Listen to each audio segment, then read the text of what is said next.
Hello, amigos!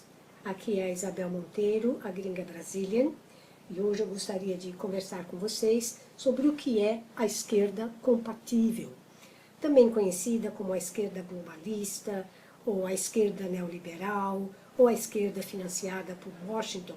Nós vamos tentar entender um pouquinho melhor esse processo. Alguns pontos nós temos que colocar antes da nossa discussão.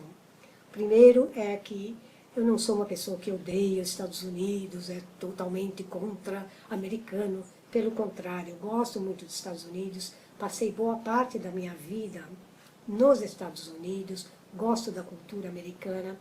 Então, o que nós vamos debater hoje não é o povo nem a cultura, mas o intervencionismo da geopolítica americana. E é natural que nós vamos olhar com um olhar crítico, visto que eles são o império e nós somos a colônia. Então, evidentemente que há um ressentimento, e isso é natural. O segundo ponto que eu quero colocar é que o que nós vamos debater hoje aqui não é uma teoria de conspiração, maluquice, absolutamente nada disso.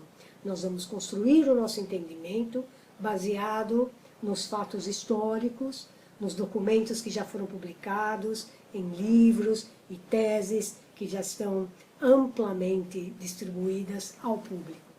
Outro ponto que eu acho importante a gente colocar é que quando a gente fala Estados Unidos, nós estamos evidentemente também incluindo os seus aliados da NATO, que é a Alemanha, a França, a Espanha, e Estados Unidos é o principal do grupo, e por esse motivo nós vamos só nos referir aos Estados Unidos, mas que esteja claro que nós também estamos incluindo os seus aliados. Muito bem. A história da esquerda compatível, ela começa no fim da Segunda Guerra Mundial. A Europa está totalmente destruída e há um sentimento na sociedade de querer reconstruir um mundo melhor, um mundo mais justo.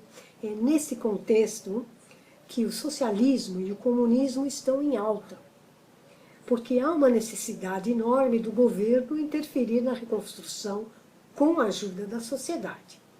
Isso é exemplificado com a vitória do trabalhista Clement Attlee na Inglaterra. Então, lá no meio de 45, tem eleições na Inglaterra, no Reino Unido, e o Clement Attlee, o trabalhista, vence com uma plataforma socialista contra o Winston Churchill, que era o conservador herói da Segunda Guerra. Então vejam como o sentimento na Europa era pró-socialista. E o Clement Attlee, uma das primeiras coisas que ele faz, que também é significativo, é a criação do National Health Service, o Serviço de Saúde Pública Universal. Do outro lado da Europa, na Tchecoslováquia, os comunistas chegam ao poder, com outro Clement, não lembro direito o sobrenome dele. Então, os Estados Unidos, nós estamos aí em 1948, né, eles começam a olhar isso aí e eles falam, peraí, nós não ganhamos a guerra para os socialistas tomarem conta do mundo. E eles veem esse crescimento do socialismo e do comunismo, evidentemente, como uma ameaça ao status quo. E isso marca o início da Guerra Fria, com essa grande divisão da sociedade. De um lado você tem os Estados Unidos, né, com os capitalistas que têm um único objetivo, que é acumular capital. E do outro lado, os progressistas, os socialistas, os comunistas, nós que queremos distribuir esse capital. E então os capitalistas veem isso como uma ameaça, por quê? Porque no ponto de vista deles, eles não querem ficar com uma fatia menor do bolo. E é nesse contexto que vai ser criada a esquerda compatível. E quem entra em campo nesse momento é um diretor da CIA chamado Cord Meyer. Cord Meyer, ele é o cara que criou o conceito da esquerda compatível.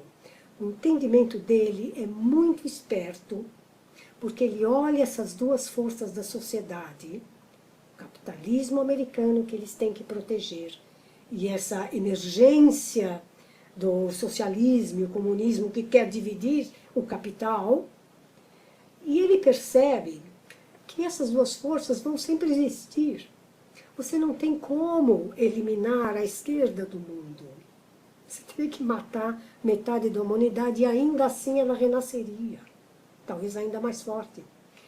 Então a sacada do Cord Meyer é que você tem que domesticar, infiltrar, financiar essa esquerda, colocar essa esquerda dentro de um chiqueirinho para ela ficar contida, para ela não crescer a ponto de ameaçar a estrutura capitalista. Esse é o ponto da esquerda compatível. Ela pode ser esquerda, ela tem que ser esquerda, ela é esquerda. Mas ela não ameaça os pontos chaves do capitalismo e do establishment americano. E como isso vai ser feito? Isso vai ser feito de uma forma sistemática, estratégica, de financiamento do Departamento de Estado americano, os institutos dos globalistas ou dos grandes capitalistas do establishment americano, e vão financiar mídias, sindicatos trabalhistas, uniões de estudantes, ONGs, grupos, associações. São milhares e milhares e milhares de projetos que são financiados pelo Departamento de Estado americano. E como nós sabemos que isso é verdade? Bom, já se passou tanto tempo, né, desde 1950 até aqui, que diversos documentos classificados se tornaram públicos. A própria Wikileaks vazou bastante material, e existem dezenas de livros, estudos acadêmicos sobre o financiamento da CIA mundo afora, né? Houve, em 1967, um grande escândalo, uma vaza-jato, que se tornou muito famoso e que nos trouxe muitas informações. Esse escândalo se chama o escândalo da revista Ramparts. Ramparts era uma revista esquerdista. E na época a CIA, isso em 1967, 1970, ela financiava diversos grupos estudantis. E um dos líderes estudantis que era pago pela CIA para manter aquele grupo estudantil na esquerda, pero no mucho, né? A esquerda ali, bem comportada, ele resolve abrir o bico, ele se torna um whistleblower e o material dele é vazado por essa revista. Isso é um escândalo, assim, atômico. Vai ter CPI no Congresso, a CIA tem que revelar todo mundo que ela financiava, e isso é publicado. Então é lista de centenas de jornais que a CIA financiava. Ela financiava mais de 400 jornalistas. Ela financiava sindicatos de campesinos. Ela financiava grupos estudantis. Ela financiava artistas. Então esse escândalo é muito importante nessa história, porque ali fica comprovado que não só a CIA, mas os grandes institutos dos bilionários, como Ford Foundation, Rockefeller Foundation, estavam ali no jogo. Aqui nós temos que fazer um ponto importante, uma pausa para um ponto importante. A gente tem que entender que para o capital, eles não estão nem aí com as pautas identitárias, eles não estão nem aí se vai ser pró-aborto ou contra-aborto. Os democratas são a favor do aborto, né? Os republicans, os conservadores, são contra o aborto. O capital não está nem aí, não faz a menor diferença. Então essa esquerda que eles financiam, ela é esquerda, ela pode fazer protesto a favor do aborto, protesto a favor dos direitos gays, o capital não está nem aí. Pode protestar à vontade, pode fazer protesto a favor do Maduro na Venezuela? Não, não, não. Aí você já começou a mexer num ponto-chave, num ponto de interesse econômico chave. Mexeu no ponto-chave, não pode fazer.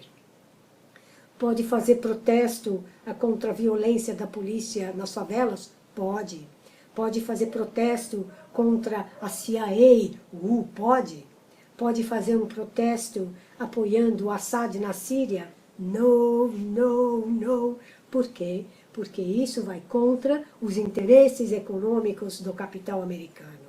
Então, é uma esquerda que não pode mexer em luta de classes. E é aí que está o problema. É uma esquerda que ela vive dividida, compartimentalizada, para não ter força. Se você analisar, por exemplo, a luta racial negra nos Estados Unidos, como ela começa como um movimento identitário de raça para a justiça racial, e aos poucos o movimento vai crescendo e amadurecendo e se transforma num movimento de classe.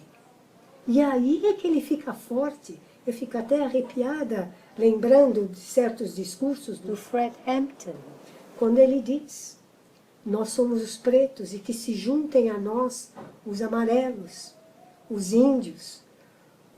Dá vontade de chorar. Os brancos desempregados, os brancos que não têm acesso à saúde, todos que não têm acesso à saúde. Você veja o que ele está formando ali. Ele está formando uma maioria. E é isso que o capital não quer. É isso que ele fica com medo. Quando ele vê um partido como o PT, por exemplo, formar uma maioria, chegar ao governo, mudar a estrutura geométrica da nossa sociedade. E as pessoas acham que o PT fez pouco. O PT fez muito diante de todo, né, as circunstâncias. E foi esperto de sacar que você trabalha junto dentro desse sistema, porque senão, se você fizer revolução, eles vêm e fazem o que fizeram com o movimento negro americano. O movimento negro, no momento que ele começa a se tornar uma luta de classes, ele é exterminado. Os líderes são assassinados. O movimento é colocado underground, ele some. E ele reaparece, vejam bem, reaparece 10, 15 anos depois, financiado agora pelos bilionários de Washington, como o George Soros, a Ford Foundation, o Pierre Omidyar, como o Black Lives Matter. E esse Black Lives Matter é uma versão Nutella do movimento negro, gente. Porque, veja bem, ele não está fazendo nenhuma demanda de justiça social. As pessoas colocam lá o punhozinho para cima, ficam de joelhos, fazem um protesto, queimam um carro e volta todo mundo para casa feliz porque uma celebridade ficou lá com o punho para cima. Os pretos continuam oprimidos, eles continuam não tendo acesso à educação, eles continuam não tendo acesso a empregos decentes. E aí esse é o preconceito maior da sociedade. Essa é a luta, gente. É a luta de classes. E aí é que está o problema com essa esquerda financiada de cima para baixo, financiada por bilionários. Porque ela vai permitir que você seja esquerda, contanto que você não faça a luta de classes. E é por isso que quando eu fiz a pesquisa, parte 1 e 2, vocês podem lá fuxicar, fica evidente que não há apoio ao PT. Todos apoiam tudo, eles apoiam desde o PSDB até o PSOL, ninguém apoia o PT. Por quê? Porque o PT é um ponto-chave nessa história, no Brasil. É uma esquerda que o capital não se sente confortável, porque ela é uma esquerda que não está controlada por eles. Esse é que é o problema. Um ponto que eu gostaria de colocar aqui, nós estamos chegando já ao final, é que quando você vai analisar e fuxicar essas ONGs, os projetos que são financiados por esses bilionários, você percebe que eles fazem bom trabalho. Existem dezenas de projetos positivos. Sabe, eles dão um Wi-Fi grátis para as mulheres mães solteiras grávidas nas favelas. Como que isso não é um projeto positivo? Claro que é um projeto positivo. O problema é que chega na época de eleições, ou na época que há um momento-chave na narrativa que eles estão querendo implementar no Brasil, eles vão pedir para as pessoas que usarem esse Wi-Fi grátis saírem na rua com a placa contra a PEC 37 ou a favor de um candidato do PSOL, ou seja lá o que for que eles queiram. Então, nada é de graça. Esse financiamento deles não vem de graça, gente. Ele enfraquece a união da esquerda, compartimentalizando. Você tem num canto ONGs para os negros, ONGs para as lésbicas, ONGs para as mães solteiras. Quando nós temos debaixo do guarda-chuva do PT, todos esses estão abrigados, todos juntos estamos fazendo a mesma luta. Unidos venceremos. E então, na minha opinião, essa esquerda compatível, financiada pelos bilionários, apesar dela fazer bons projetos no short term, ela é muito nociva no longo termo. Agora, tem uma forma muito fácil e eficaz de você identificar o que é uma esquerda orgânica e o que é a neoliberal, que é você checar quem financia. Nem sempre também é fácil, você tem que às vezes passar 10 horas do seu dia pesquisando até chegar na Ford Foundation, ou na Open Society, ou no Pierre Omidyar, ou entre outras dezenas de institutos globalistas que existem. Mas é muito importante você fazer esse exercício para você, pelo menos, poder fazer a sua escolha bem informado. Você sabendo que é uma mídia da esquerda compatível com Washington, você decide, vou dar RT nesse artigo do Intercept, ou vou procurar o mesmo artigo numa mídia que não esteja comprometida com os bilionários de Washington. A escolha vai ser sua, de vocês. Vocês é que têm que fazer essa escolha, contanto que vocês estejam bem informados.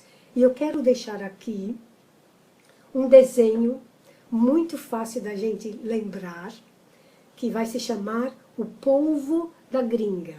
E toda vez que vocês estiverem diante de uma mídia, de um artigo, de uma informação, de uma campanha ou de um político, e vocês descobrirem que ele é financiado por um dos bilionários de Washington, você vai se lembrar do polvo da gringa.